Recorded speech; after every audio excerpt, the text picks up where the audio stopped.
Alright guys.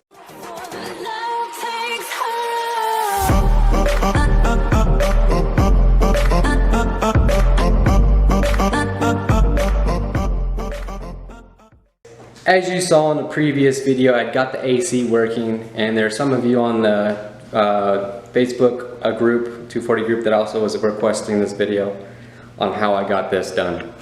So first off, let me just go ahead and explain how I got it working in the car. First, I used the stock rb25 compressor, and it came with the cut AC lines already on it, you know, like the rb25 stock AC lines on it, high and low side. So I used those because the stock KA ones won't bolt onto it. So with that said, let's go ahead and start with the low side, how I got the low side hooked up.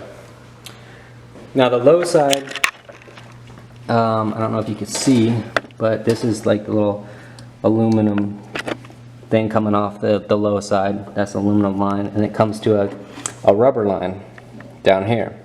That's the crimped fitting, you know, the factory crimped fitting. And then this is the low side hose, rubber hose over here. And what I did was I cut the hose to where I needed to be. I used a brass barb fitting that matches the diameter of the hoses, well, the inner diameter of the hoses. And then I crimped them down real tight with these clamps. Now I did that because all this is a crimped clamp that holds the hose onto a barb fitting. So I was like, shit, I can just do that over here and it should hold. And my logic is right, because I did the exact same thing when I did my SR swap on my first 240, but I never filmed any of that, whatever. Now on to continuing with the low side. So I have that rb25 low side hose connected at that spot to the stock AC line low side of the 240. Coming over to the firewall, since I don't have an AC port down there anymore, this is how I got the low side AC port.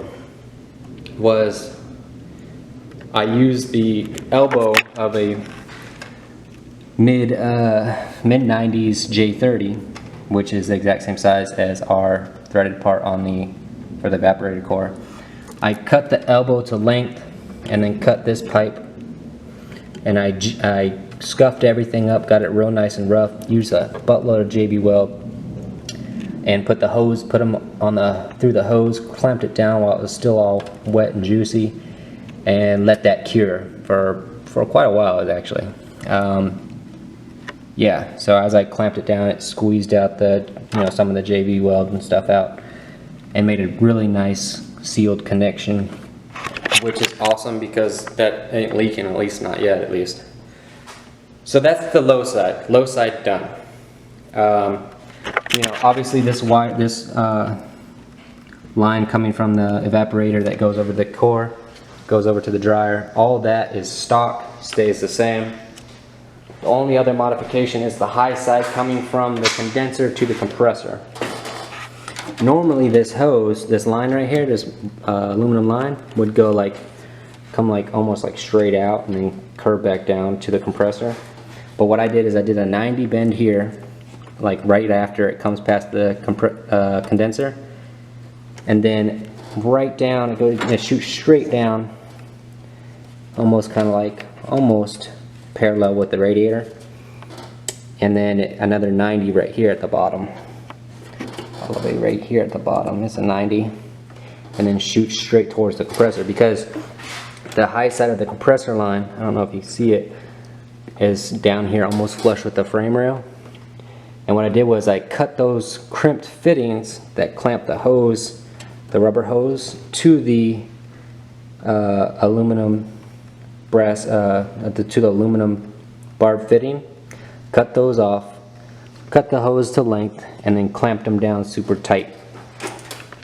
And that's how I got my AC system working. Charged it up, turned it on.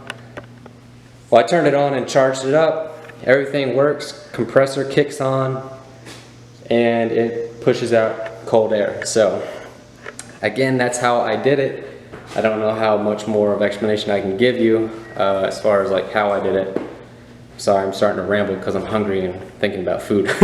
So with that said, I hope this was the information that you guys wanted, and I don't know how much more clear I could be with it. So until next time, guys, please make sure to hit that like and subscribe, because it definitely goes a long ways with the channel, and there's definitely a lot more content to come for this 240. Definitely a lot of more epic stuff to come for this car. If you haven't watched any of the previous videos before, please make sure to check them out and check out the build process of this car. It has come a long way, so I'm looking forward to driving it. Driving it. I've taken it down the block like once or twice, but that was just take it down the block once or twice. So until next time, make sure to hit that like and subscribe again. Peace out and never look back.